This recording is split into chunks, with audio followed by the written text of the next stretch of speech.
আসসালামু আলাইকুম ওয়া রাহমাতুল্লাহি ওয়া বারাকাতুহু। বিসমিল্লাহি ওয়াল হামদুলিল্লাহি ওয়াস সালাতু ওয়াস সালামু আলা রাসূলিল্লাহ ওয়া বা'দ। ফাআউযু বিল্লাহি মিনাশ শাইতানির রাজীম। বিসমিল্লাহির রাহমানির রহিম। ফা'লাম আন্নাহু লা ইলাহা ইল্লাল্লাহ। আজকে আমাদের তাদাব্বুর ক্লাসের আলোচ্য বিষয় হচ্ছে সূরাতুল ইখলাস।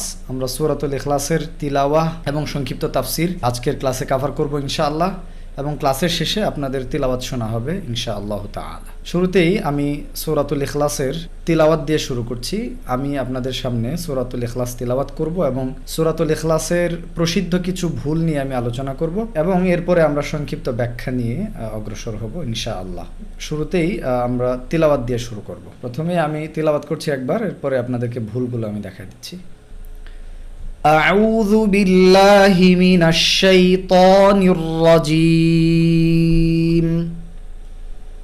بسم الله الرحمن الرحيم. قل هو الله أحد الله الصمد لم يلد ولم يولد ولم يكن له كفوا أحد.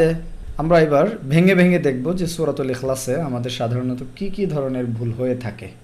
সূরাতুল ইখলাসের প্রথমেই বিসমিল্লাহ দিয়ে শুরু করি। বিসমিল্লাহ তিলাওয়াতের সময় আমাদের কিছু সাধারণ ত্রুটি এবং অবহেলার কারণে বিসমিল্লাহ সুন্দর হয় না।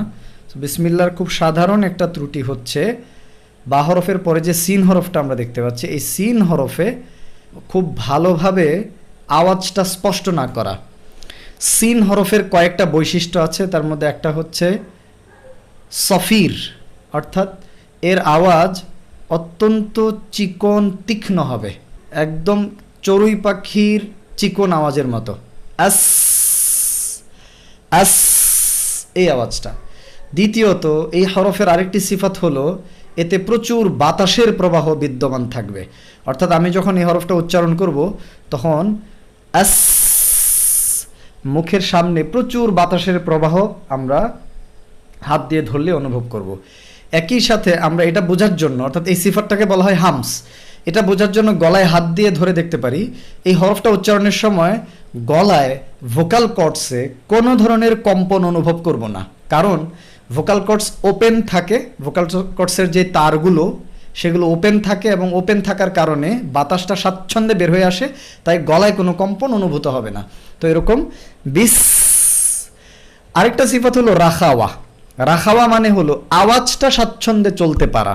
তো আমরা যদি আস এই আওয়াজকে কন্টিনিউ করি, আমরা যতক্ষণ ইচ্ছা কন্টিনিউ করতে পারি, তো এই আওয়াজ কন্টিনিউ করতে পারার যে অবস্থা এটাকে বলা হয় রাখাওয়া। তো রাখাওয়ার হরফগুলোকে সাকিন অবস্থায় কোরআন পড়ার সময় বিশেষ সতর্কতার সাথে একটু বেশি সময় দিয়ে পড়তে হয়। তো রাখাওয়ার হরফগুলো কি কি? 10টি হরফ আমরা জানি। ফাহাসাহু শাখসুন সাকাত। আমরা একটা দুইটা পয়েন্ট শিখে রাখি, এগুলো আমাদের জন্য কাজে লাগবে ইনশাআল্লাহ। সো সিন তার মধ্যে আছে, হা তার মধ্যে আছে। তো আমরা হা সাকিন অবস্থায় পাচ্ছি বিসমিল্লাহ, এবং সিন পাচ্ছি। এই দুইটাকে সাকিন অবস্থায় একটু বেশি সময় দিব। স্বাভাবিক সময়ে আমরা যেভাবে পড়ি তার থেকে তুলনামূলক একটু বেশি সময় দিব, তাহলে সিন এবং হা খুব সুন্দর হবে। আমি আবারও পড়ছি, খেয়াল করেন। বিসমিল্লাহির রহমানির রহিম।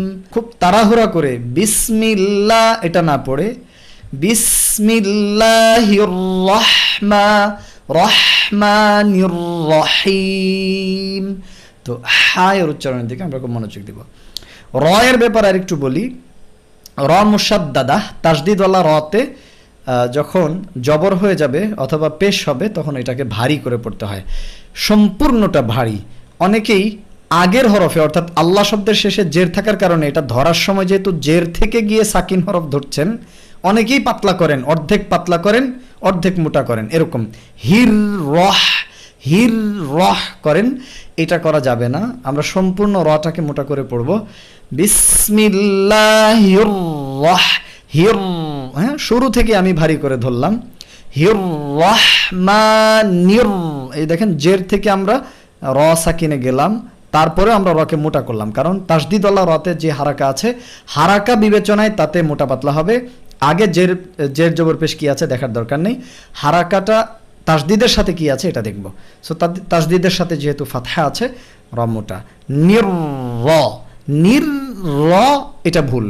নির করে অর্ধেক পাতলা, তারপরে র দিয়ে ভারী, এটা করা যাবে না। তাহলে এই কয়েকটা পয়েন্ট আমি বললাম। আবারও যদি আমি বিসমিল্লাহটা পড়ি, খুব খেয়াল করে যদি শোনেন এবং নিজে প্র্যাকটিস করেন। বিসমিল্লাহির রহমানির রহিম, বিসমিল্লাহির রহমানির রহিম। আরও দু একটা ভুল আমি বিসমিল্লাহ বললে দিই, হয়তো এটা আপনাদের কাজে লাগবে, ব্যক্তিগতভাবে প্র্যাকটিস করবেন। আরেকটা ব্যাপার হচ্ছে যে আল্লাহ শব্দের আগে যেহেতু জের আছে, আমরা আল্লাহ শব্দকে পাতলা করছি, তাই না? হিল, মিল্লা, বিসমিল্লা। আর আল্লাহ শব্দে সবসময় একালিফ টানবো। এই একালিফ পরিমাণ টান বা দুই হারাকা পরিমাণ টানটা কখনো আমরা ছোট করি, কখনো বড় করি। এই জিনিসটা করা যাবে না, বরং প্রত্যেকটা বেলায় একালিফ টানকে সমান রাখার চেষ্টা করতে হবে। সো আল্লাহ শব্দে যতটুকু, রহমাতে ততটুকু। আর হিম এখানে মাদ্দে আরিদলি সুকুন, অর্থাৎ শেষে আমরা ওয়াকফ করছি, থামছি, সেজন্য অস্থায়ী সাকিন হয়ে গেল।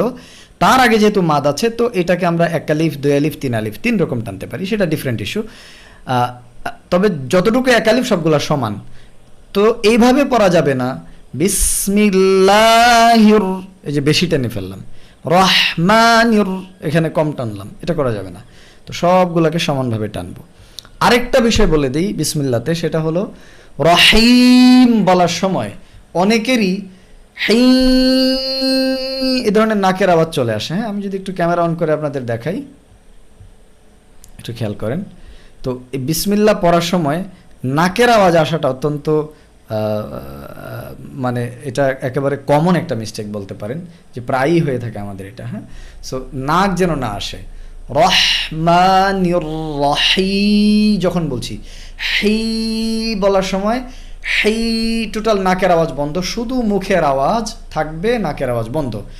হিম। তো ওয়াও মাদ্দিয়া বা ইয়া মাদ্দিয়া পড়ার সময়, মাদ্দের ওয়াও মাদ্দের ইয়া পড়ার সময় প্রায়ই আমাদের এরকম নাক চলে আসে। এই প্রবণতাটা প্রায়ই অনেকের দেখা যায়, অনেক হাফেজদের দেখা যায়। তো এইগুলা থেকে আমাদের দূরে থাকতে হবে। হি করে আপনি নাক চেক করবেন, হি নাকের কোনো আওয়াজ আটকাচ্ছে কিনা। যদি না আটকায় তাহলে ইটস ওকে, আর যদি আটকায় তাহলে বুঝতে হবে আপনার নাকেও যাচ্ছে, মুখেও আসতেছে। তো আশা করি আমরা এই বিষয়টা বুঝতে পেরেছি যে নাকের আওয়াজ আমরা বন্ধ রাখবো। সূরা ইখলাসের প্রথম আয়াতটা দেখছি, কুল হুয়াল্লাহু আহাদ, কুল হুয়াল্লাহু আহাদ। এখানে কুল শব্দে কফ উচ্চারণে যদি আমরা ভুল করি, মাখরাজ যদি ঠিক না হয়, কুল বলি, ধরেন কাফ দিয়ে বললাম কুল, তাহলে এর অর্থ দাঁড়ায় তুমি খাও। আর কুল যদি আমরা কফ দিয়ে বলি, আমাদের জিহ্বার শেষাংশ ব্যবহার করে নরম তালুতে লাগিয়ে, তাহলে এর অর্থ হবে তুমি বলো। আর যদি বলি কুল, তাহলে অর্থ হবে তুমি খাও। তো দেখেন, কোরআনে সামান্য একটা উচ্চারণের পার্থক্যের কারণে কোরআনের আয়াতের অর্থের মারাত্মক বিকৃতি হয়ে যাচ্ছে। আমার এটা নিয়ে একটা দার্স আছে, যারা আমার তাজউইদ কোর্স করেছেন, আমি আপনার হলো ইন্ট্রোডাকশানেই অনেকগুলো উদাহরণ নিয়ে এসে দেখিয়েছি যে কিভাবে কোরআনের আয়াতে সামান্যতম মাখরাজের, সিফাতের, হারাকার সামান্য ভুলের কারণে অর্থ বিকৃত হয়। তো এই কুল শব্দটা তার একটা উদাহরণ। কুল এইটা উচ্চারণের জন্য জিহ্বার শেষাংশ ব্যবহার করতে পারতে হবে। বাংলা ভাষায় যেহেতু এই ধরনের সিমিলার কোনো উচ্চারণ আমাদের নাই, তাই এটা আমাদের ভুল হয় অনেকেরই। তো এটা প্র্যাকটিস করতে হবে। ক, কু, কি, কুল, কুল। আরেকটা জিনিস খেয়াল করতে হবে, 2 নম্বর, কফ যেহেতু ভারী হরফ, মোটা আওয়াজে উচ্চারিত হরফ, কফের পাশাপাশি পরের লামটা অনেকের মোটা হয়ে যায়, এবং আমরা অনেকে এভাবে পড়ি কুল, কুল, লাম মোটা। সো এটা থেকে সাবধান থাকতে হবে, বলতে হবে কুল। লাম বলার সময় একদম নর্মাল হয়ে যেতে হবে, বলতে হবে কুল, কুল, কুল। তারপরে হচ্ছে হুয়া, হা উচ্চারণ করবো ভোকাল ক্রস থেকে, কণ্ঠনালীর একেবারে নিচের অংশ থেকে। হুয়া, কুল হুয়াল্লাহু আহাদ, হুয়া, হুয়া। আল্লাহ শব্দ ভারী কেন হলো? আগে জবর আছে এই জন্য। কুল হুয়াল্লাহ, ল ভারী করব কিভাবে? জিহ্বার পিছের অংশ উপরের দিকে উঠিয়ে দিব, তালুর দিকে আওয়াজটা যখন ঊর্ধ্বমুখী হবে তখন আওয়াজটা ভারী শোনা যাবে। কুল হুয়াল্লাহ, তাজবিদের পরিভাষায় এটাকে তাফখিম বলা হয়। আহাদ, আহাদ, এখানে তাজবিদ হলো হামজা উচ্চারণের সময় আপনাকে কণ্ঠনালীর নিচের অংশ ভোকাল কর্ডসের এরিয়াটা ব্যবহার করতে হবে, এবং হামজা উচ্চারণে আপনাকে ভোকাল কর্ডসের তার দুইটাকে প্রথমে লাগানো রাখতে হবে। লাগানো অবস্থায় আপনি হলো এটা খুলে দিবেন। লাগানো আছে আ, আ, আ, শক্তভাবে লাগানো অবস্থায় আপনি এটা ছেড়ে দিয়ে হামজা উচ্চারণ করবেন। হামজা যেখানেই আসুক না কেন, আমাদের হাফস রেওয়ায়াতে মিন তরিকি শাতিবিয়া, শাতিবি তরিকে হাফস রেওয়ায়াতে আমরা যেই রেওয়ায়াত অনুযায়ী তেলাওয়াত করি, এখানে সব সময়ই হামজা শক্ত। আ, আ, উ, ই শক্ত করে পড়তে হবে। তাহলে প্রথম আয়াতটা যদি আমি আরেকবার পড়ে শোনাই, কুল হুয়াল্লাহু আহাদ, আহাদ। এরপর 2 নম্বর আয়াত আবার হামজা দিয়ে শুরু হচ্ছে, হামজা শক্ত। আল্লাহুস সামাদ, স, স, সাদ হরফ ভারী আওয়াজে উচ্চারিত হরফ, এবং এই হরফেও সফির আছে, এবং এই হরফেও বাতাস আছে, এই হরফেও রাখাওয়া আছে, অর্থাৎ এর আওয়াজ ও বাতাস স্বাচ্ছন্দ্যে চালু থাকে, এবং এর উচ্চারণের সময় আওয়াজটা খুবই তীক্ষ্ণ চিকন হয়। আস, স, স, এবং এটা অত্যন্ত ভারী হরফ। শেষে দাল হরফে সাকিন করার সময় আহাদে, সমাদে, এই 2 জায়গাতেই দালে কলকলার আওয়াজ, প্রতিধ্বনির আওয়াজ দিয়ে উচ্চারণ করা হয়, এবং দাল হলো পাতলা আওয়াজে পড়ার হরফ, তাই কলকলার আওয়াজটাও পাতলা হয়। আহাদে, সমাদে, কখনো আহাদ, সমাদ এরকম হবে না, অনেকে এরকম পড়ে আহাদ, সমাদে, সমাদ, মাদ, এটা হলো ভারী আওয়াজ। তো এভাবে পড়বো না, পড়বো হলো সমাদে। তো 2টা আয়াত আবার পড়ছি। কুল হুয়াল্লাহু আহাদ, আল্লাহুস সামাদ, আল্লাহুস সামাদ। তারপরে আয়াত লাম ইয়ালিদ ওয়া লাম ইউলাদ, এখানেও দালে কলকলা। লাম ইয়ালিদ ওয়া লাম ইউলাদ, লাদ। দেখেন এখানে খুব সিম্পল একটা ছোট জিনিস বলবো শুধু, দাল আয়াতের মাঝখানে একবার সাকিন অবস্থায় এসেছে, এবং আয়াতের শেষে আরেকবার সাকিন অবস্থায় এসেছে। তো আয়াতের মাঝখানে যেহেতু আমরা এখানে ওয়াকফ করি নাই, থেমে যাই নাই, সে কারণে দালের কলকলাটা হবে ছোট, ছোট কলকলা। আমরা পড়ব লাম ইয়ালিদ ওয়া লাম ইউলাদ, আর শেষেরটা হবে বড় কলকলা। তো যদি আমরা কোনো কলকলার হরফে ওয়াকফ না করি, না থেমে যাই, তাহলে সেখানে ছোট কলকলা হয়, আর যেই কলকলার হরফের উপরে আমরা ওয়াকফ করি, থেমে যাই, সেখানে বড় কলকলা হয়। এটা শিখে রাখলাম। আরেকটা কলকলার ব্যাপারে আরেকটা কথা বলে রাখি, কলকলার আওয়াজ সবসময় মূল আওয়াজ থেকে হালকা হবে। যে কোনো প্রতিধ্বনি মূল আওয়াজের তুলনায় সামান্য দুর্বল হয়, এটা আমরা জানি।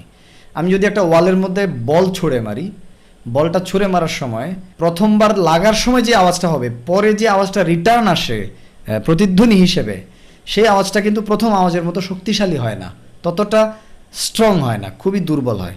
তো এরকমই ইয়ালিদ এত বড় না, অনেকেই লাম ইয়ালিদ ওয়া লাম ইউলাদ এত বড় করে কলকলা করেন, এটা করা যাবে না। কলকলার আওয়াজ মূল আওয়াজের তুলনায় দুর্বল। লাম ইয়ালিদ ওয়া লাম ইউলাদ, ইয়ালিদ লিদ ওয়া লাম ইউলাদ, লাদ ছোট। শেষের আয়াত ওয়া লাম ইয়াকুল লাহু কুফুয়ান আহাদ, এখানেও তেমন উল্লেখযোগ্য কিছু নাই, সবই খুবই সহজ। শুধু এখানে উল্লেখ করার মতো তাজবিদের একটা নিয়ম আছে, সেটা হলো নুন সাকিনের পরে আমরা হলো যখন লাম আসে তখন ইদগাম করে পড়ি, এবং সেই ইদগামের সাথে গুন্না থাকে না, গুন্না ছাড়া ইদগাম। ওয়ালাম ইয়াকুল্লাহু, নুনের কোনো অংশই আর ইদগামের মধ্যে বাকি নেই। লাহুতে যে টানছি, এই টানটাকে মাদ্দুসিলা as-সুগরা বলা হয়। এটার বিভিন্ন শর্ত শারায়েত আছে, এগুলো তাজবিদ ক্লাসে আমরা শিখি। কুফুয়ান, ফা উচ্চারণের সময় আমাদের আওয়াজের দুর্বলতা থাকে, আমরা কুফু ফু এভাবে আওয়াজ ও বাতাসের সাথে উচ্চারণ করতে পারি না অনেক সময়, এই ব্যাপারে সতর্ক থাকবো। ফা, ফু, ফিতে যেন আওয়াজ ও বাতাস পর্যাপ্ত থাকে, খুব দুর্বল ফা, ফু, ফি এই ধরনের যেন না হয়। কুফুয়ান আহাদ, আহাদ এখানেও হামজা শক্ত, দালে কলকলা। তো আশা করি আমি সামান্য কিছু তাজউইদ রুলস এবং প্রচলিত তিলাওয়াতের ভুলগুলো সম্পর্কে আপনাদের সতর্ক করতে পেরেছি। আরেকবার আমি সূরাতুল ইখলাস পাঠ করে দিচ্ছি। আমার ক্লাসের শেষে আপনাদের থেকে সূরাতুল ইখলাসের তিলাওয়াত শুনবো। আরেকবার পড়ি, আমি চলে যাচ্ছি সূরাতুল ইখলাসের অনুবাদ এবং সংক্ষিপ্ত তাফসীরের দিকে। আউযু বিল্লাহি মিনাশ শাইতানির রাজীম। বিসমিল্লাহির রহমানির রহিম। قل هو الله أحد الله الصمد لم يلد ولم يولد ولم يكن له كفوا أحد। এবার আমরা সূরাতুল ইখলাসের সংক্ষিপ্ত অর্থ, ব্যাখ্যা এবং এই সূরার ফাদিলা সম্পর্কে সংক্ষিপ্ত আলোচনা করব ইনশাআল্লাহ, এই সূরার শিক্ষা সম্পর্কে। এরপরে আপনাদের থেকে তিলাওয়াত শুনে আজকে ক্লাস শেষ করব ইনশাআল্লাহ তাআলা। সূরাতুল ইখলাস, ইখলাস শব্দের অর্থ কি? ইখলাস শব্দের অর্থ হচ্ছে কোনো কিছুকে খাঁটি করা, একনিষ্ঠ করা, এককভাবে কোনো কিছুকে আল্লাহর জন্য ন্যস্ত করা, আল্লাহর জন্য সাব্যস্ত করা, এটার নাম হচ্ছে ইখলাস। সূরাতুল ইখলাসকে কেন সূরাতুল ইখলাস বলা হয়? কারণ এই সূরার মাধ্যমে আমরা আল্লাহ সুবহানাহু ওয়া তাআলার রুবুবিয়াত, উলুহিয়াত, আসমা ওয়া সিফাত সকল ক্ষেত্রে তাকে এক ও অদ্বিতীয় বলে স্বীকৃতি দিচ্ছি, সাব্যস্ত করছি, এবং আল্লাহর সাথে অন্য কাউকে পার্টনার আমরা অ্যাসোসিয়েট করছি না। আল্লাহ সুবহানাহু ওয়া তাআলাকে সকল ক্ষেত্রে একক সাব্যস্ত করছি, এই জন্য এটাকে সূরাতুল ইখলাস বলা হয়। এই সূরাটার অনেকগুলো নাম আছে। তার আরেকটা নাম হলো সূরাতুত তাওহীদ, তাওহীদের সূরা। অর্থাৎ এই সূরার মাধ্যমে আল্লাহ তাআলার একত্ববাদের শিক্ষা আমরা পাই। এই সূরার আরেকটা নাম হচ্ছে সূরাতুত তাজরিদ। তাজরিদ শব্দের অর্থ হলো মুক্ত করা। আল্লাহ তাআলাকে এই সূরার মাধ্যমে সকল প্রকারের দোষ ত্রুটি, সৃষ্টির সাথে সম্পৃক্ত যে সমস্ত ত্রুটিযুক্ত বিষয়, সেই সমস্ত বিষয় থেকে আল্লাহ তাআলাকে মুক্ত ঘোষণা করা হয়। এই সূরার আরেকটা নাম হচ্ছে সূরাতুল আকীদা। অর্থাৎ এই সূরা আমাদেরকে আল্লাহ সুবহানাহু ওয়া তাআলা সম্পর্কে আমাদের আকীদার শিক্ষা দেয়। এছাড়াও এই সূরার আরও অনেকগুলো নাম আছে। আরেকটা নাম হচ্ছে সূরাতুল আসাস, অর্থাৎ মৌলিক, ইসলামের মৌলিক বিষয়াদির সূরা। এই সূরার মধ্যে যেহেতু ঈমান ও আকীদা সম্পর্কে কথা বলা হয়েছে, আর ঈমান ও আকীদা হলো একজন মুসলিমের সবথেকে মৌলিক বিষয়, সেজন্য এই সূরাকে সূরাতুল আসাসও বলা হয়। এছাড়াও আরও অনেকগুলো নাম আছে। যে কোনো সূরা বা যে কোনো বিষয়ের নামের আধিক্য কি বোঝায়? আরবিতে বলা হয় তা'দাদুল আসমা ইয়াদুল্লু আলাল আযম। যে কোনো বিষয়ের নামের যদি আধিক্য দেখা দেয়, প্রচুর নাম থাকে একই জিনিসের ভিন্ন ভিন্ন নাম, তাহলে বোঝা যায় যে ওই জিনিসটা অনেক মর্যাদা সম্পন্ন। তো এই সূরাটাও অত্যন্ত মর্যাদাজনক একটা সূরা, সে কারণে এই সূরার নামও অনেক বেশি। এই সূরাটার অর্থটা যদি আমরা দেখি, শুরুতে আল্লাহ রাব্বুল আলামিন রাসূল সাল্লাল্লাহু আলাইহি ওয়াসাল্লামকে সম্বোধন করে বলছেন, কুল, নবী আপনি বলেন, আল্লাহু আহাদ, আল্লাহ তাআলা এক এবং অদ্বিতীয়, তার কোনো দ্বিতীয় নেই। আল্লাহু সামাদ, আল্লাহ তাআলা অমুখাপেক্ষী, তিনি কারো মুখাপেক্ষী নন। লাম ইয়ালিদ ওয়ালাম ইউলাদ, তার কোনো সন্তান নেই। লাম ইয়ালিদ, তিনি সন্তান জন্ম দেননি, তার কোনো সন্তান নেই। ওয়ালাম ইউলাদ, তিনিও কারো থেকে জন্মগ্রহণ করেননি। ওয়ালাম ইয়াকুল লাহু কুফুয়ান আহাদ, এবং তার সমকক্ষ, সমপর্যায়ের, সমমর্যাদার কেউ নাই। এটা হচ্ছে সরল অনুবাদ। এখন এই যে সূরাটা আমরা আলোচনা করব, কেন এই সূরাটা এত মর্যাদাজনক? বেশ কিছু মর্যাদার দিক রয়েছে এই সূরাটার। এক নম্বর হচ্ছে, এই সূরার ভালোবাসা একজন ব্যক্তিকে জান্নাতে প্রবেশ করিয়ে দিবে। অর্থাৎ কারো কারো জান্নাতে যাওয়ার জন্য এই সূরার প্রতি তার ভালোবাসাই যথেষ্ট। এই ব্যাপারে ইমাম বুখারীর একটি বর্ণনা, যেটা তিনি মুআল্লাক হিসেবে বুখারীতে এনেছেন, সনদবিহীন, তবে সিগরাতুল জাজম বা দৃঢ়তা প্রকাশ করে এমন শব্দ দিয়ে এনেছেন, এবং তিরমিজিতে মাউসুলান বা মুত্তাসিল সনদে হাদিসটা বর্ণিত হয়েছে, গ্রহণযোগ্য হাদিস। একজন আনসারি সাহাবী মসজিদে কুবায় ইমামতি করতেন রাসূলুল্লাহ সাল্লাল্লাহু আলাইহি ওয়াসাল্লামের যুগে। তো ইমামতি করাকালীন সময়ে যখনই তিনি সলাতে কিরাত পাঠ করতেন, তখন প্রথমেই তিনি সূরাতুল ইখলাস দিয়ে শুরু করতেন। ফাতিহা শেষ করে কোরআন থেকে যে কোনো জায়গা থেকে পড়বেন, আল্লাহ তাআলার নির্দেশ, ফাকরাউ মা তায়াসসারা মিনাল কোরআন, কোরআনের যে কোনো জায়গা থেকে তুমি পাঠ করো।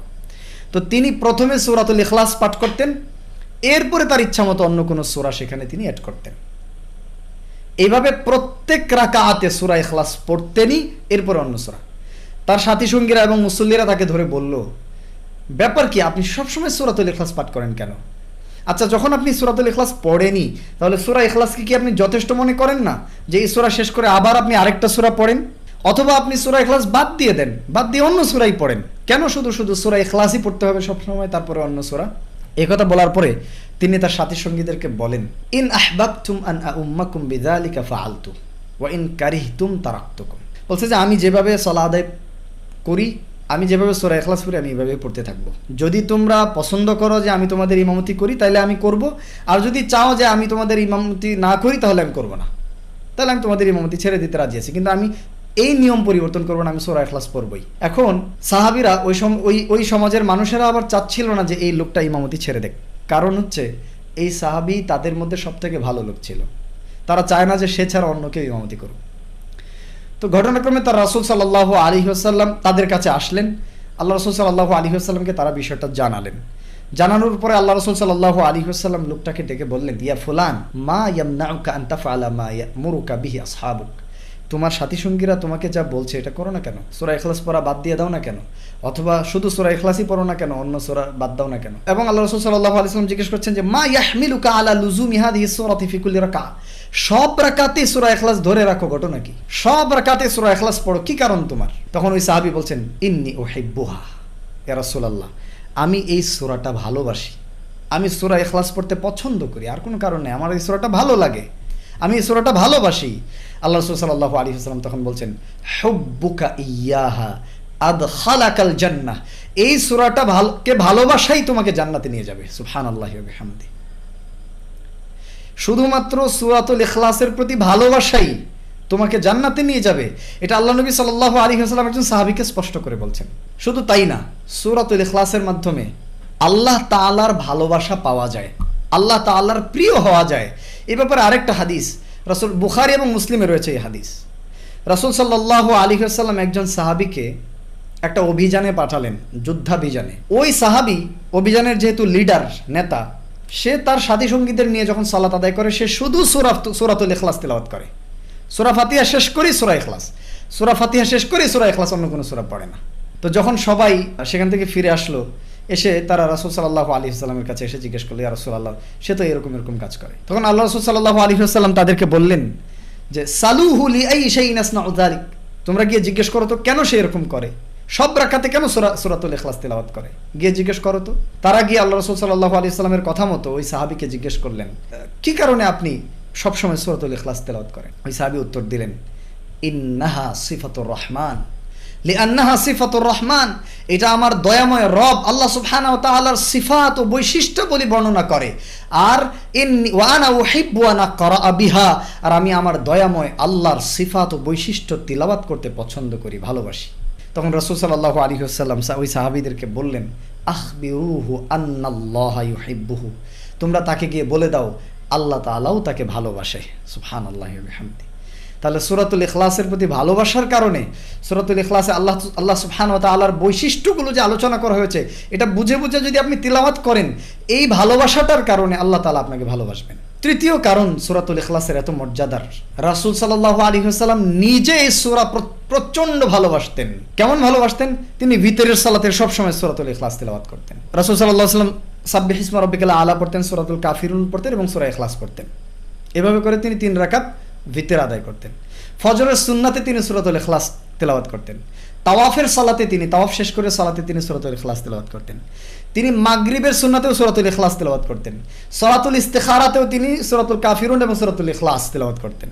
শুধু তাই না, ঘুমানোর সময়তেও তিনি সূরা নাস, ফালাক, ইখলাস সেখানেও তিলাওয়াত করে ফু দিয়ে সারা শরীর মুছে দিতেন। তাহলে সূরাতুল ইখলাস আল্লাহ রাসূল সাল্লাল্লাহু আলাইহি ওয়াসাল্লামের দিন রাত সব সময়ের একটা রুটিনের অংশ ছিল এবং তিনি এই সূরা পড়তে ভালোবাসতেন। এই সূরার এত মর্যাদার আরেকটি কারণ হচ্ছে, 4 নম্বর কারণ হচ্ছে, এই সূরা পাঠ করলে জান্নাতে প্রাসাদ নির্মাণ হয়। রাসূলুল্লাহ সাল্লাল্লাহু আলাইহি ওয়াসাল্লাম বলছেন, মান ক্বারা কুল হুয়াল্লাহু আহাদ 10 মাররাত, যেই ব্যক্তি 10 বার সূরাতুল ইখলাস তেলাওয়াত করবে, আল্লাহ তাআলা তার জন্য জান্নাতে প্রাসাদ নির্মাণ করবেন। সুবহানাল্লাহি ওয়া বিহামদিহি।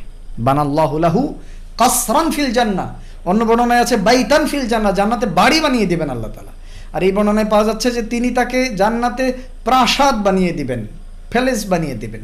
এই সূরার এত মর্যাদার আরেকটা কারণ, এই সূরা পাঠ করলে সওয়াবের দিক থেকে একটা ছোট্ট সূরা কোরআনের, পুরো কোরআনের 1/3 সমান সওয়াবের ভাগীদার আপনি হবেন। 3 বার পাঠ করলে পুরো কোরআন পড়ার সওয়াবের মতো সওয়াব আপনি পেতে পারেন ইনশাআল্লাহ। তবে এটার মানে এই না যে পুরো কোরআন পড়া থেকে বাদ দিয়ে শুধু সূরা ইখলাস 3 বার করে পড়লেই যথেষ্ট হয়ে যাবে, বিষয়টা এরকম না। তবে আপনি সওয়াবের অধিকারী হবেন, প্রচুর সওয়াব অর্জন করতে পারেন। রাসূল সাল্লাল্লাহু আলাইহি ওয়াসাল্লাম বলছেন, আবু সাঈদ খুদরি বর্ণিত হাদিস, বুখারীতে রয়েছে, আয়াজিজু আহাদুকুম আন ইয়াকরা সুলুসাল কুরআনি ফি লাইলা, রাতের বেলায় কোরআনের 1/3 পাঠ করতে তোমাদের অক্ষমতা? কিসের অক্ষমতা তোমাদের?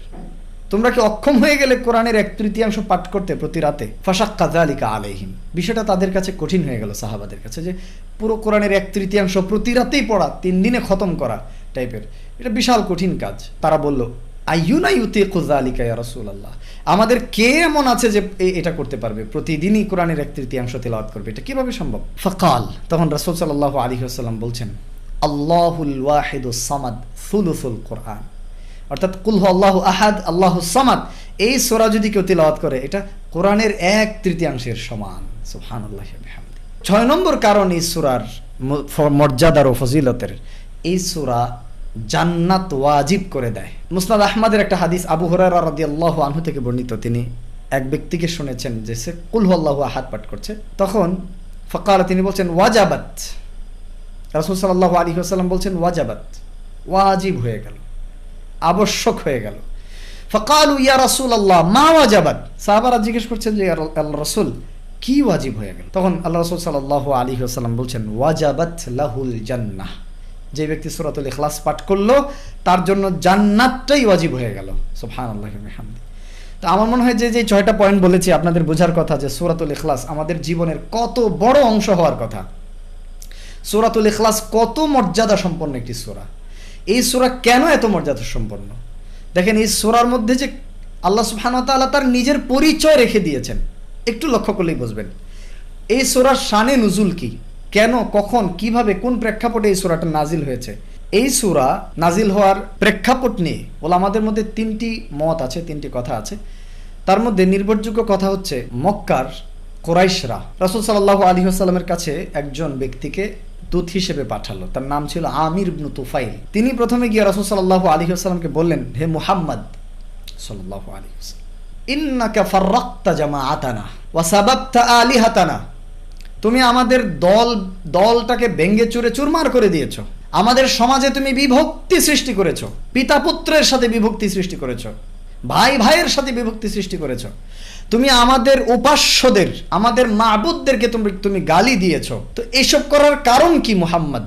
এটা জিজ্ঞেস করছে মুহাম্মদ রাসূলুল্লাহ সাল্লাল্লাহু আলাইহি ওয়াসাল্লাম। যদি আমাদের এই সর্বনাশ করার পিছনে কারণ হয় সম্পদ, তোমার যদি সম্পদের লোভ থাকে তাহলে বলো, আমরা তোমাকে আরবের সবথেকে ধনী মানুষ বানিয়ে দিব। তোমার যদি নারীর প্রতি আকর্ষণ থাকে তাহলে বলো, আমরা তোমার জন্য সবথেকে সুন্দরী নারীর সাথে বিবাহের ব্যবস্থা করে দিব। আর যদি তোমাকে জিনে ধরে থাকে তাহলে বলো, আমরা তোমাকে রুকিয়া করাবো। আল্লাহ রাসূল সাল্লাল্লাহু আলাইহি ওয়াসাল্লাম তাদের কথার কোনো জবাব বা উত্তর দিলেন না। দ্বিতীয়বার ওই লোকটা আবার আসলো, এসে তখন বলল, ইয়া মুহাম্মদ উনসুব লানা রাব্বাক, কার ইবাদত করো, কে তোমার রব, তার পরিচয় কি, তার বংশ মর্যাদা কি? অন্য ভাষায়, তোমাদের রব কিসের তৈরি, স্বর্ণের, রূপার না লোহার, কেমন তিনি? একটু ডিটেইলস আমাদেরকে তোমার রবের বর্ণনা দাও তো। আরবরা, এটা জেনে রাখা ভালো যে আরবরা কিন্তু বংশ মর্যাদা নিয়ে গর্ব করত। আমি অমুক ইবনে অমুক ইবনে অমুক, আমার সন্তান বংশধরেরা এই এই এই এই এই লিডার্স, এবং তারা এই এই সামাজিক পজিশনে আছে, বীর যোদ্ধা, অমুক বংশের লোক। এই যে বিষয়গুলো আরবদের মধ্যে এই বিষয়টা খুবই প্রচলিত ছিল, এই জন্য তারা এই বংশ পরিক্রমাটাকে সংরক্ষণ করতো সবসময়। ইভেন একটা উটের বংশ পরিক্রমাও তাদের মুখস্থ থাকতো, কয়েক পুরুষ পর্যন্ত। এই যে ব্যাপার, তখন তারা যেটা আল্লাহ রাসূল সাল্লাল্লাহু আলাইহি ওয়াসাল্লামের কাছে জানতে চাইলো যে তোমার রব কেমন রব যে তার ইবাদত করো, তার ব্যাপারে আমাদেরকে একটু বর্ণনা দাও তো। উনসুব লানা রাব্বাক অথবা সাইফ লানা রাব্বাক, এই 2 ধরনের শব্দ বর্ণনা পাওয়া যায়। তো তোমার রবের বর্ণনা দাও। তখন আল্লাহ রাব্বুল আলামিন এই আয়াত নাজিল করলেন সূরাতুল ইখলাসের।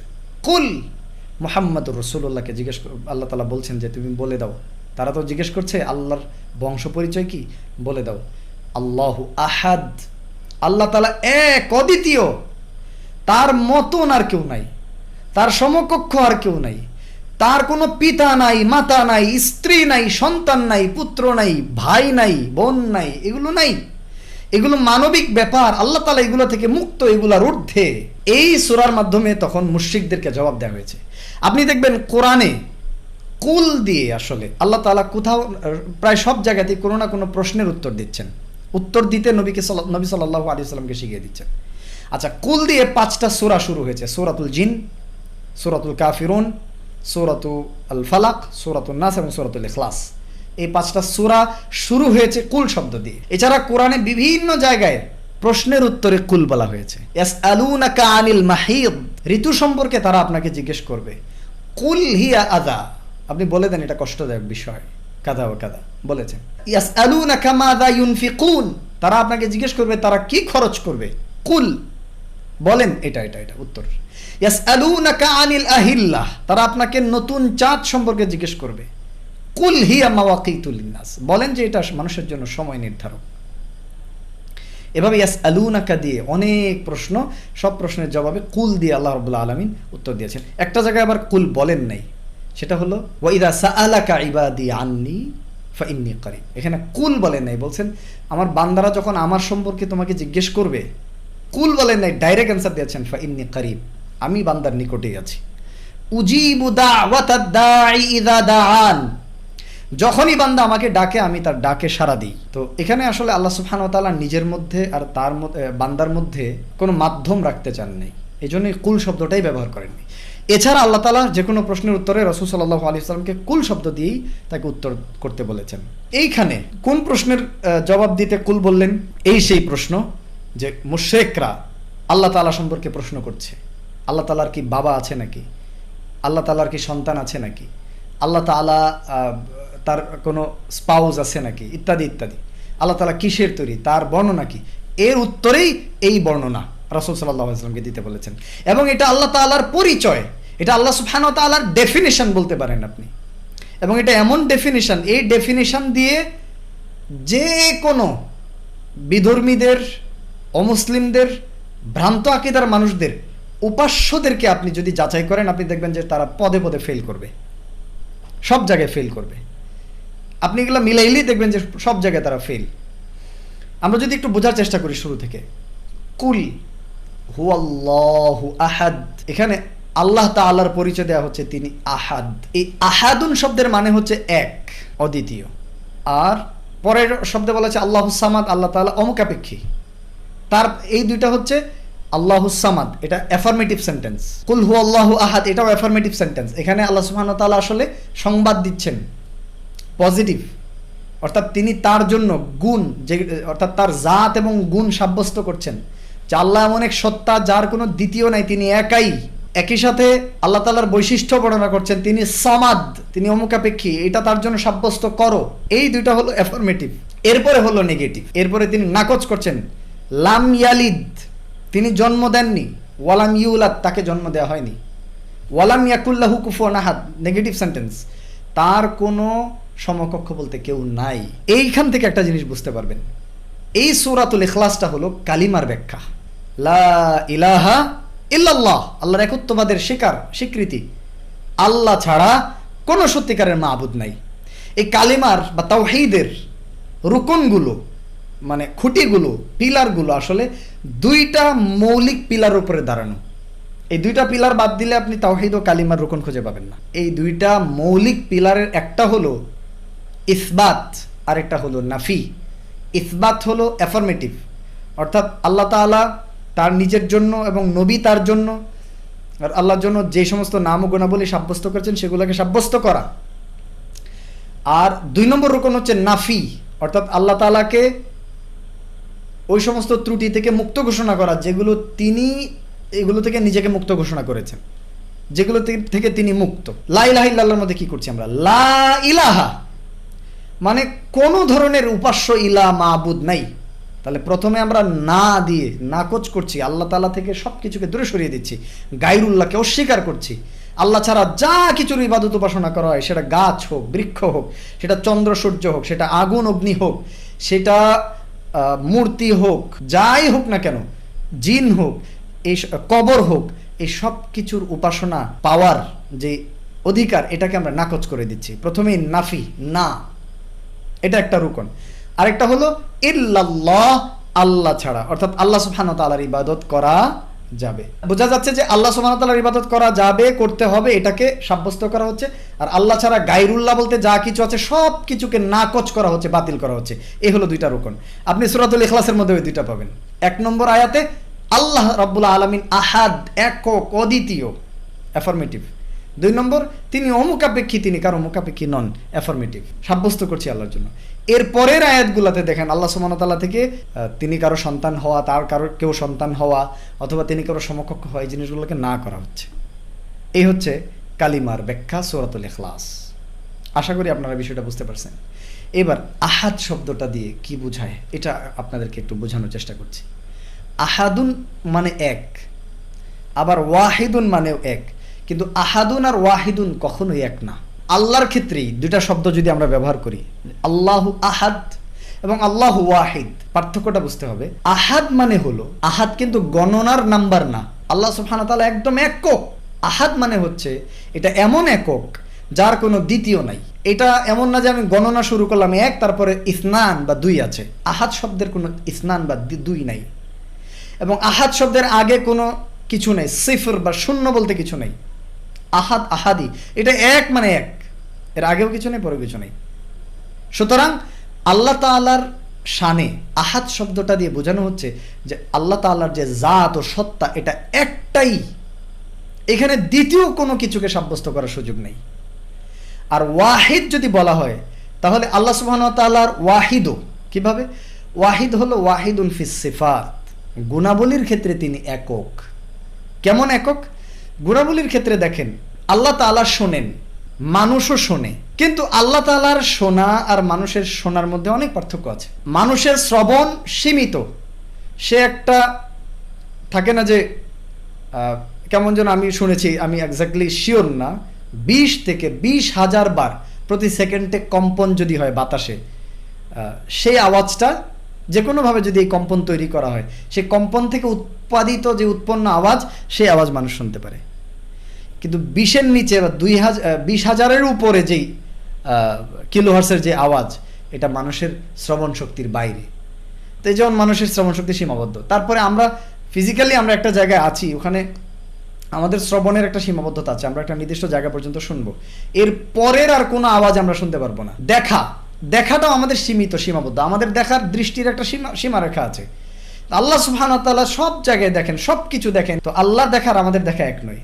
আমরাও শুনি, আল্লাহ শোনেন, আল্লাহর শ্রবণ আর আমাদের শ্রবণ এক নয়। সৃষ্টি আর স্রষ্টার মধ্যে যেমন ব্যবধান, সৃষ্টির গুণ আর স্রষ্টার গুণের মধ্যেও এরকম অনেক ব্যবধান, অনেক পার্থক্য।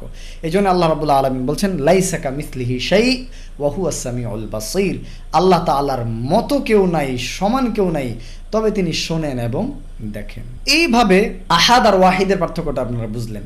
তাহলে আহাদ হলো জাত, অর্থাৎ সত্তাগতভাবে আল্লাহ রাব্বুল আলামিন একক, এখানে তার স্ত্রী নাই, পুত্র নাই, পিতা নাই, কিছু নাই, এক, তিনি এক। এক মানে 2 নাই, এটা একদম পরিষ্কার। তো এক মানে যে 2 নাই, আরেকজন ইলা নাই, এটা আমরা এভাবে বুঝি যে আহাদ বলতে তার জাতকে বোঝাচ্ছে। জাত কিন্তু আরেকটা হলে সে আলাদা জাত হয়ে যাবে, অর্থাৎ সত্তাগতভাবে আল্লাহ একটা। আরেকটা যদি থাকতো তাহলে কি হইতো? আল্লাহ তাআলা কোরআনে বলছেন, লাউ কানা ফীহিমা আলিহাতুন ইল্লাল্লাহ লাফাসাদাতা, আল্লাহ এক, আল্লাহ ছাড়া যদি ইলাহ 2 জন হতো, তাহলে 2 জনে মিলে ঝগড়া ফাসাদ সৃষ্টি করে দিত। একজন বলতো আমি এখন বৃষ্টি দিব, আরেকজন বলতো না আমি এখন খরা দিব। একজন বলতো যে আমি এখন কুয়াশা বর্ষণ করবো, আরেকজন বলতো না আমি এখন রোদ দিব। এই ধরনের ঝগড়া হয়ে যেত। তো আল্লাহ তাআলা একক ও অদ্বিতীয়, তার কোনো দ্বিতীয় নাই। এই জিনিসটা আশা করি আমরা সহজেই বুঝতে পেরেছি। সন্তান আদি সাব্যস্ত করা আল্লাহর জন্য, এটা ইয়াহুদ ও নাসারা এবং আরব মুশরিকদের কাজ। আল্লাহ তাআলার সাথে সন্তান সাব্যস্ত তারা করেছে, এই জন্যই তো আল্লাহ তাআলা এখানে বলছেন লাম ইয়ালিদ ওয়ালাম ইউলাদ। আল্লাহ তাআলা কেন এগুলো নাকচ করলেন? কারণ আরবরা বলেছে যে আল্লাহ তাআলার ফেরেশতারা হচ্ছে আল্লাহর কন্যা, তারা বলছে তারা কি করে, ওয়াজআলুনা লিল্লাহিল বানাত, তারা আল্লাহর সাথে কন্যা সন্তান সাব্যস্ত করে, সম্পৃক্ত করে, যে আল্লাহর মেয়ে আছে, ফেরেশতারা হলো আল্লাহর কন্যা। এভাবে তারা আল্লাহর সাথে কন্যা সন্তান সাব্যস্ত করে। সুবহানাহ, আল্লাহ সুবহানাহু ওয়া তাআলা এইসব থেকে সম্পূর্ণ মুক্ত। ইহুদিরা কি বলে, ওয়াকালাতিল ইয়াহুদু উযাইর ইবনুল্লাহ, উযাইরকে ইহুদিরা আল্লাহ তাআলার পুত্র বলেছে। ওয়াকালাতিন নাসারা আল মাসীহ ইবনুল্লাহ, আর নাসারা বা খ্রিস্টানরা বলেছে যে মাসীহ বা ঈসা আলাইহিস সালাতু সালাম হচ্ছে আল্লাহ সুবহানাহু ওয়া তাআলার পুত্র। শুধু তাই না, ইহুদ ও নাসারারা নিজেদেরকেও আল্লাহ তাআলার পুত্র সন্তান এবং আল্লাহ তাআলার নিকটাত্মীয় প্রিয়জন হিসেবে ঘোষণা করেছে। তারা বলেছে সূরাতু মারইয়ামের মধ্যে 92 নম্বর আয়াত পর্যন্ত পড়বেন পিছন থেকে, ওয়াকালাতিল ইয়াহুদু ওয়ান নাসারা নাহনু আবনাউল্লাহি ওয়া আহিব্বাউহু, ইহুদ ও নাসারারা বলেছে আমরা হলাম আল্লাহ তাআলার পুত্র এবং আমরা আল্লাহ তাআলার প্রিয়জন, আত্মীয়। এই যে তাদের মিথ্যা দাবি, প্রোপাগান্ডা, মিথ্যা বিশ্বাস, এগুলোকে ধূলিসাৎ করে দেওয়ার জন্য আল্লাহ রাব্বুল আলামিন এই সূরাতুল ইখলাস নাজিল করেছেন এবং এখানে আহাদ বলে একদম তিনি নিজেকে অদ্বিতীয়, অনন্য হিসেবে স্বীকৃতি দিয়েছেন। সো আহাদ মানে আহাদ, বৈশিষ্ট্যের ক্ষেত্রে বান্দার মধ্যে কিছু বৈশিষ্ট্য থাকলেও আল্লাহর শানে সেই বৈশিষ্ট্য একক এবং অদ্বিতীয়। যেমন ধরেন আল্লাহ তাআলার বৈশিষ্ট্য হলো তিনি হাই, চিরঞ্জীব, তিনি কখনো মৃত্যুবরণ করবেন না। আল্লাহ তাআলা ছিলেন, আছেন, থাকবেন, এই শব্দগুলোই ওনার শানে প্রযোজ্য না। অর্থাৎ আল্লাহ তাআলা ছিলেন, আছেন, থাকবেন। মানুষেরও জীবন আছে, কিন্তু আল্লাহ তাআলার হায়াত আর মানুষের জীবনের মধ্যে কোনোই সম্পর্ক আছে? কোনো সম্পর্ক নেই। মানুষ মরণশীল, মানুষের এই জীবনের আগে অস্তিত্বহীনতা ছিল, এই জীবনের পরেও তারা আবার মৃত্যুবরণ করবে। আল্লাহ রাব্বুল আলামিন বলছেন ইন্নাকা মাইয়িতুন ওয়া ইন্নাহুম লামাইয়িতুন, তুমিও মরণশীল, তারাও মরণশীল, মরবে সবাই। আল্লাহ তাআলা বলছেন কুল্লু নাফসিন যায়িকাতুল মাউত, প্রত্যেকটা আত্মাকে মৃত্যুর স্বাদ গ্রহণ করতে হবে। সো মানুষের হায়াত বা জীবনের সাথে আল্লাহ তাআলার হায়াতের কোনো তুলনা হয় না। আল্লাহ রাব্বুল আলামিন তো নিজেই এই জীবন ও মৃত্যুর সৃষ্টিকর্তা। আল্লাযী খালাকাল মাউতা ওয়াল হায়াতা, আল্লাহ তাআলা মৃত্যু এবং জীবনকে সৃষ্টি করেছেন লিয়াবলুয়াকুম আইয়ুকুম আহসানু আমালা, দেখার জন্য যে তোমাদের মধ্যে কে আমলের দিক থেকে উৎকৃষ্ট, শ্রেষ্ঠ, কে ভালো আমল করে। এবং পৃথিবীর সব কিছুই ধ্বংস হয়ে যাবে আল্লাহ ছাড়া। তিনি আহাদ, কিভাবে তিনি আহাদ, অর্থাৎ কোনো কিছুই তার সাথে আসলে কল্পনা করা যায় না। তিনি একটা জায়গায় একক, অদ্বিতীয়। তিনি তার সৃষ্টির মধ্যে কাউকে এরকম একক করেন নাই। আল্লাহ তাআলা মানুষ কিরকম বানিয়েছেন, আল্লাহ তাআলা মানুষকে দুই দুই করে, জোড়ায় জোড়ায় করে সৃষ্টি করেছেন। মানুষের মধ্যে জোড়া আছে। আল্লাহ তাআলা বলছেন ওয়া মিন কুল্লি শাইইন খালাকনা যাওজাইন, প্রত্যেক জিনিসের মধ্য থেকে আমি জোড়ায় জোড়ায় সৃষ্টি করেছি লাআল্লাকুম তাযাক্কারুন, যাতে তোমরা উপদেশ গ্রহণ করো। তো এটার তাফসীরে ইবনে কাসির আছে এই আয়াতের ব্যাখ্যায়, অর্থাৎ আল্লাহ তাআলা সকল সৃষ্টিকে জোড়ায় জোড়ায় জোড়ায় জোড়ায় সৃষ্টি করেছেন। যেমন আসমানের জোড়া হলো জমিন, রাতের জোড়া হলো দিন, সূর্যের জোড়া হলো চাঁদ, আলোর জোড়া হলো অন্ধকার, আলো তার সাথে জোড়া হলো অন্ধকারের, ঈমানের জোড়া হলো কুফর, মৃত্যুর জোড়া হলো জীবন। তো এরকম সৌভাগ্যের জোড়া হলো দুর্ভাগ্য, জান্নাতের জোড়া হলো জাহান্নাম। সব কিছু জোড়ায় জোড়ায় আল্লাহ তাআলা সৃষ্টি করেছেন। প্রাণীকুলের মধ্যেও জিনের সাথে ইনসান, মানুষ, আর জিন ও মানুষের মধ্যেই পুরুষের সাথে নারী। এভাবে আপনার হলো বৃক্ষ রাজির মধ্যেও আল্লাহ তাআলার সৃষ্টির কি মহান রহস্য। বৃক্ষের মধ্যেও কিন্তু পুরুষ নারী আছে, জোড়ায় জোড়ায় আল্লাহ সুবহানাহু ওয়া তাআলা সৃষ্টি করেছেন। এবং সেখানে বিশেষ পদ্ধতিতে আল্লাহ তাআলা বাতাসের মাধ্যমে, পশু পাখিদের মাধ্যমে, পাশাপাশি বৃক্ষের অবস্থানের মাধ্যমে, পরাগায়নের মাধ্যমে সেখানে আল্লাহ সুবহানাহু ওয়া তাআলা বৃক্ষে ফল দান করে। এই যে চমৎকার সৃষ্টি আল্লাহ তাআলা, তিনি সব কিছু জোড়ায় জোড়ায় জোড়ায় জোড়ায় সৃষ্টি করেছেন। তার মতো আহাদ, অনন্য, একক কোনো কিছুকে তিনি রাখেন নাই। তিনি আদম আলাইহিস সালামকে সৃষ্টি করেছেন, তার সাথে আরেকটা জোড়া দিয়ে দিয়েছেন, হাওয়া আলাইহিস সালাম।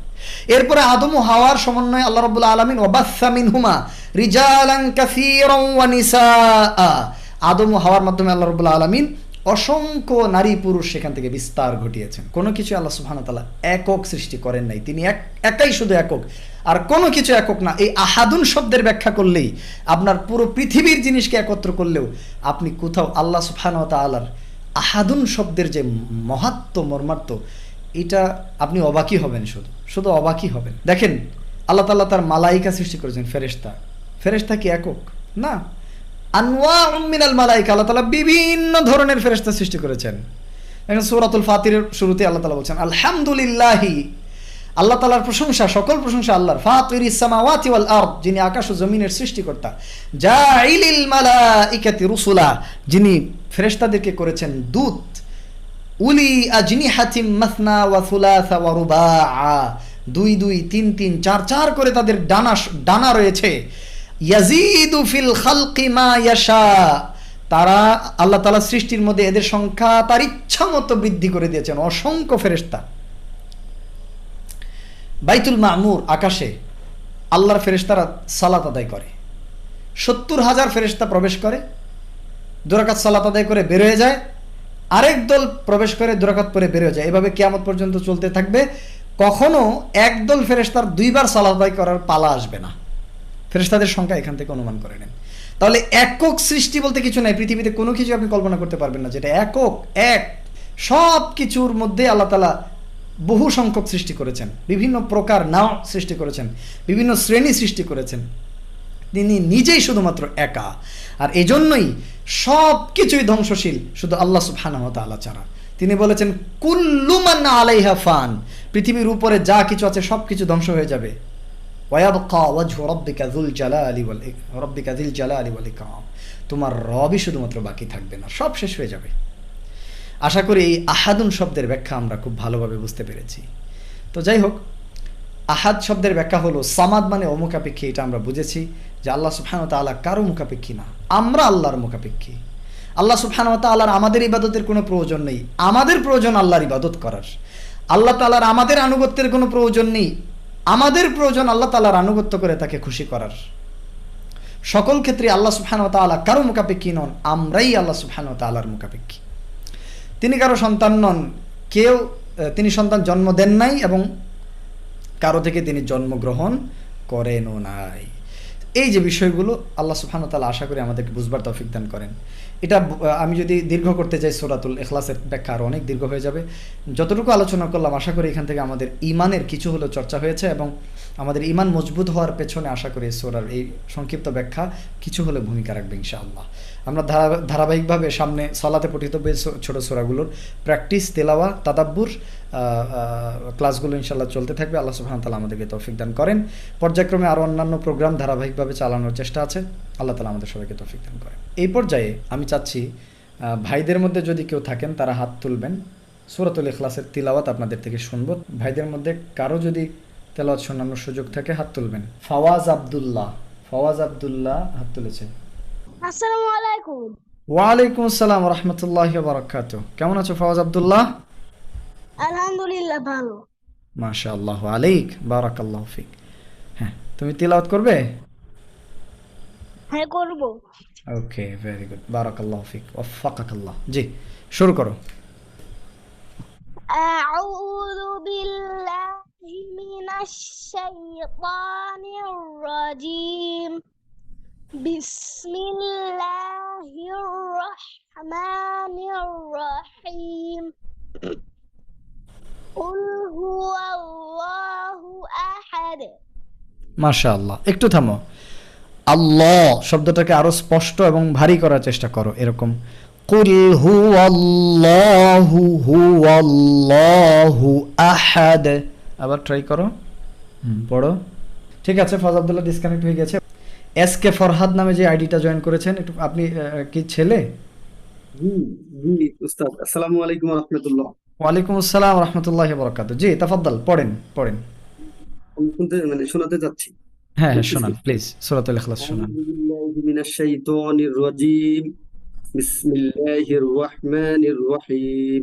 আচ্ছা, বিসমিল্লাহ আপনি হাটাকে আরো ভালো করে ধরেন। বিসমিল্লাহির রহমানির রহিম। বিসমিল্লাহির রাহমানির রহিম। রহমানির রহিম। রহমানির রহিম। ওকে, পড়েন। কুল হুয়াল্লাহু আহাদ। মাশাআল্লাহ। আল্লাহুস সামাদ। সদকে আরো শার্প রাখতে হবে, ভোতা হওয়া যাবে না। আল্লাহুস সামাদ। আল্লাহুস সামাদ জি। লাম ইয়ালিদ ওয়া লাম ইউলাদ। এখানে মিম হরফে একটা গুরুত্বপূর্ণ পয়েন্ট সবাই খেয়াল করবেন। মিম হরফে তাওয়াসসুতের সিফাত আদায় করতে হয়, অর্থাৎ আংশিক পরিমাণ সময় দিতে হয়, নাকে নিতে হয়। লাম ইয়ালিদ ওয়া লাম ইউলাদ। আবার লাম ইয়ালিদ ওয়া লাম ইউলাদ। ওয়ালাম ইউ বলবেন না, হ্যাঁ, ইয়া বলার সময় যেন হামজা না আসে। ওয়ালাম ইউলাদ। ওয়া লাম ইউলাদ। ওকে, তারপর ওয়ালাম ইয়াকুল লাহু কুফুয়ান আহাদ। ইয়াকুল বলবেন না, বলবেন ইয়াকুল। ইয়াকুল ওয়ালাম ইয়াকুল্লাহু, ইয়া যেন না হয়, তাহলে হামজা হয়ে যায়। আরেকবার, ওয়ালাম ইয়াকুল লাহু কুফুয়ান আহাদ। লাহু টান আছে। ওয়ালাম ইয়াকুল্লাহু কুফুয়ান আহাদ। ওয়ালাম ইয়াকুল লাহু কুফুয়ান আহাদ। মাশাআল্লাহ, মাশাআল্লাহ, বারাকাল্লাহু ফিক। খুবই ভালো পড়েছেন আপনি, বারাকাল্লাহু ফিক, বারাকাল্লাহু ফিক। বারাকাল্লাহ।